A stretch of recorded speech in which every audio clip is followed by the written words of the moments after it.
The last 3 companies I founded and sold grew so fast it felt illegal. Use Allen got to $1.2 million per month at the end of the first year. Prestige Labs got to $1.5 million per month by the end of the first year. And Gym Launch got to over $2 million per month by the end of the first year. I'm going to show you the strongest growth levers I used to get these results so that you can too. Let's start with the first one, which is nobody knows you exist.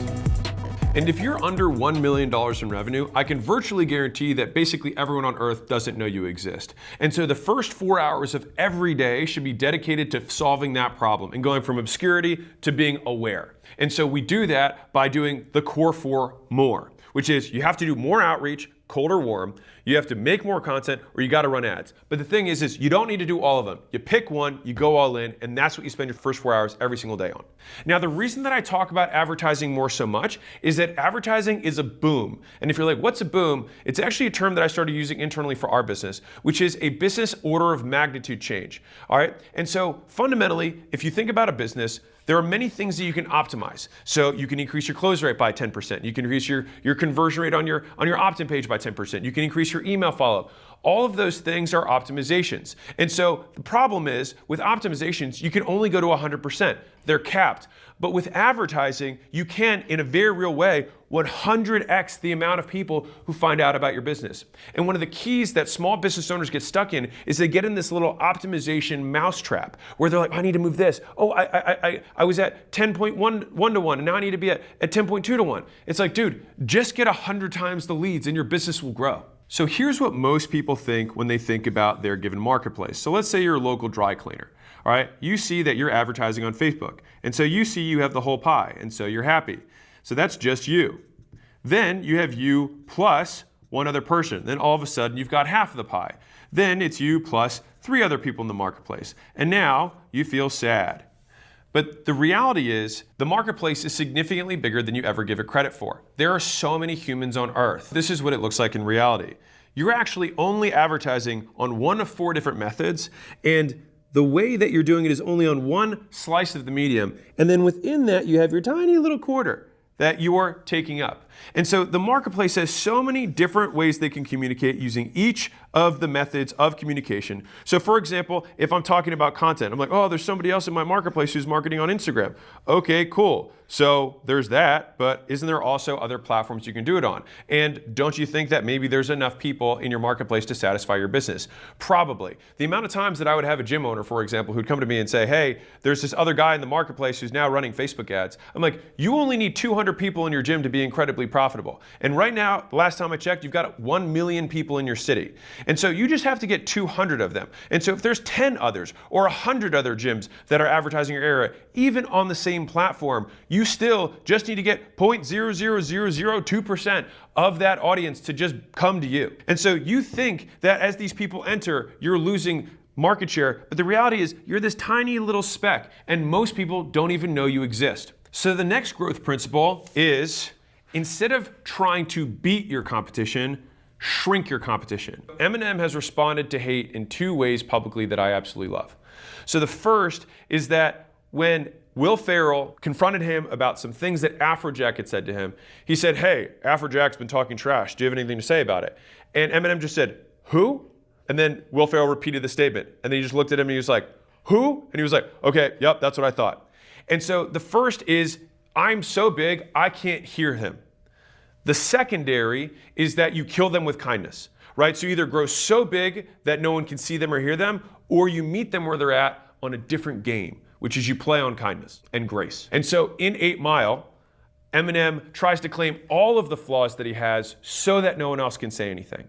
And so I get hit on a lot, not like that, for talking about working a lot. People are like, that's not healthy. And of course, I try to put disclaimers in every video. I'm like, do whatever you want, right? I get hit on for like, oh, I think he's trying to make money. Duh. I try to say it all the time. But people assume that I am trying to hide this from my audience. Of course I'm trying to make money. I'm in business. That's the whole point I do this. And that way, if I always start with, I'm here to make money, when I do something nice, then people are like, oh, well, that was nice of him. Rather than me claiming that I have to be this super kind whatever person, and then when I try and make money, people are like, ah, shake their finger at me. Like, it's not good.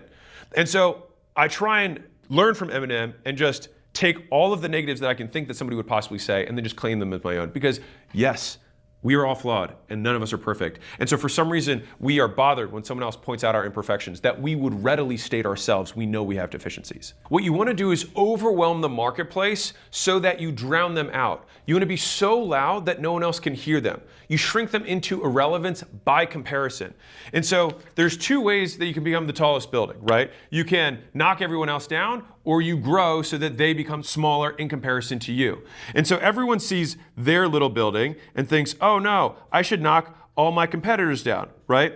When in reality, all you need to do is build the biggest absolute building there. And the thing is that you're going to block out the sun and your shadow will be so big that no one can even see these people. And let me tell you a story about this. When I launched my last book, $100 Million Leads, I spent a tremendous amount of time and effort across, I think at the time we had 7-ish million subscribers or audience size across all platforms. I emailed a bunch, I made a ton of content, we spent money on ads, we did outreach, we had affiliates going, we had all these different channels going to get as many people as possible to the launch. And when I walk around Las Vegas, because I live here, I will usually get stopped about 3-ish times when I do about a 60-minute walk. Mind you, I walk in a crowded area, so it's not like I'm just like walking in the neighborhood, because then that would just be weird. Anyways, and of course you should be recognized by your neighbors. But I'll get stopped by 3 people, and every time for the month leading up to the launch, I would be like, hey, you going to the book launch? 19 times out of 20, the people would look at me and be like, what's the book launch? And I was like, how do you not know about this, right? But it was this wonderful reminder that most people, when you get tired of your advertising, most people don't even know your first name. If you have deluded yourself into thinking that you should only have to say something once and somehow everyone in the entire world has heard you say that thing, you are kidding yourself. You need to become a master of variety in terms of how you can re-say the same thing in different ways. And taking the natural extreme, there's this fallacy that most small business owners think, and myself included for years I thought this, was that repetition in and of itself is somehow bad. So let me explain. There's probably people on the internet. I personally follow a bunch of philosophy accounts. And so most of the philosophers are dead. And yet, I still love to see the quotes they have because they remind me of the things that I want to follow, the way that I want to live. And it's not like, oh, another Seneca quote. Does this guy never give up? It's like, he's dead. He hasn't come up with a new quote in 2,000 years. And yet I still like seeing the quotes, even though I know I've seen them before. And oftentimes you serve that role for your audience more than anything else. Like, we think that it's like, oh, I've said this one thing, therefore they have all changed all their behavior immediately and they never need to learn that again. But the biggest lesson that I've learned is that people need to be more reminded than they need to be taught.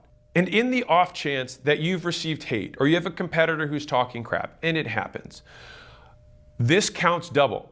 So instead of trying to beat them or prove them wrong, you only have 2 options. Option 1 is you grow so big that no one can even hear them. The alternative is that you kill them with kindness, which is that you do not beat them by proving that you are right. You beat them by proving that you are kind. And then by comparison, they will look bad. And so only thing I can tell you about having dealt with plenty of it in my day is that on the occasion that I do choose to respond to hate, I try to respond with kindness. And so someone can just absolutely tear me one and just say like, this guy sucks, he's terrible, whatever, right? I will then usually say, hey, you're right, I'm a super flawed person. That being said, it seems like you've developed like a big audience here and they seem to like you, and so congrats on your success, right? When someone sees that, it's very hard for everyone to be like, man, that guy sucks. It's just like, now, if I were to try and like list out all the points, all I do is invite more back and forth, which I don't want to do, and it's a waste of my time. And so instead, you start all hate responses with you are right, because it's all they want to hear. And there's really nothing else to say after that. And so what's interesting is that oftentimes hate, if you boil it down, comes down to, I do not prefer the way this person does things. I have a different preference. And it's like, great, right?